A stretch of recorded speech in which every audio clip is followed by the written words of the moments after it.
ఈశ్వరుడు చేసేటటువంటి ఏ పని ఎందైనా సరే కారుణ్యము వినా కాఠిన్యం ఉండదు. ఇది ప్రాథమికంగా అర్థం కానంతసేపు భగవంతుడి విషయంలో పెద్ద అయోమయమే ఉంటుంది. ఈ రూపమా ఆ రూపమా, నువ్వు ఏ రూపంతోనైనా నీ భగవంతుడిని పట్టుకున్నావా? నువ్వు భగవంతుడు అని పట్టుకున్నది నిజమైతే నీ విశ్వాసము భగవంతుడు.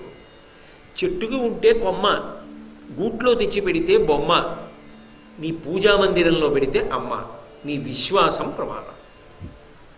విశ్వాసము చేత చెట్టుకున్న కొమ్మ అమ్మైంది.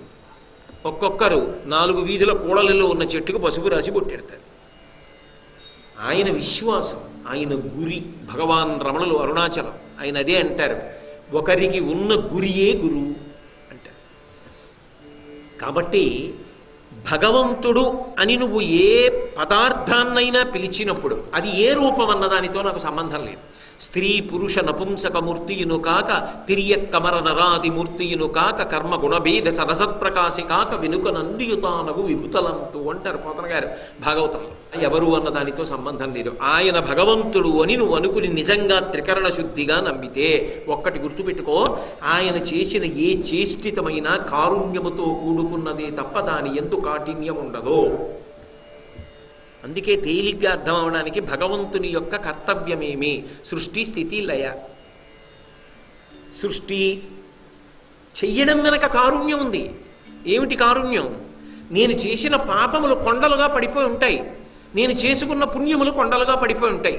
ఇప్పుడు ఆ పాపము పుణ్యము రెండు పోతే తప్ప నేను శరీరం పొందకుండా ఉండడం కుదరదు. ఎందుకనంటే ఇది ఒక సాధనము. ఇది ఉంటే తప్ప సుఖము దుఃఖము ఈ రెండు అనుభవించడం కుదరదు. సుఖము దుఃఖము మానసికంగా అనుభవించేస్తానండి, లేకపోతే ఏదో కల్లో పొద్దేశానండి అంటే ఎలా కుదురుతుంది? అనుభవించాలి. ఎప్పుడో ఏ కుక్కో పడుకుని ఉండగా తెలిసో తెలియకో ఓ కట్టె పెట్టి దాని కాలు మీద కొట్టారు. దాని మోకాలు ఎంత బాధపడిందో అది అలా ఈడుచుకుంటూ ఆ కాలు బాధపడింది. పాపం ఆ పాపం పోవాలా నా ఖాతాలోంచి? పోవాలంటే నాకు మోకాలు నిప్పెట్టాలి. నాకు మోకాలు నిప్పెడితే పాపం పోతోంది. నేను చేసిన పాపము పోవాలంటే నాకు మోకాలు నిప్పెడితే అక్కడితో ఆ గొడవ వదిలిపోతుంది. అందుకే చూడండి, పంతులు గారిని కుక్క కరిచిందండి అంటే అయ్యో పాపం అంటారు. అయ్యో పాపం అంటే ఏమిటంటే ఏ జన్మలో చేసిన పాపమో ఈ జన్మలో కష్టంగా పోతోంది అని సిద్ధాంతం అక్కడ. కాబట్టి సృష్టి ఇది ఇవ్వకపోతే ఎలా పోగొట్టుకుంటావు పాపం? దుఃఖాన్ని ఎలా అనుభవిస్తావు? అనుభవించడం కుదరదు.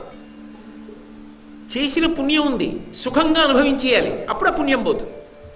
ఈ సుఖాన్ని దుఃఖాన్ని అనుభవించడానికి ఒక శరీరం ఉండాలా? ఈ శరీరాన్ని భగవంతుడు ఇవ్వడానికే సృష్టి క్రియ అంటారు. సృష్టి చేసి ఇస్తుంటాడు శరీరాన్ని. అది ఆయన అనుగ్రహం. ఆయన శరీరాన్ని అందుకు ఇస్తున్నాడు.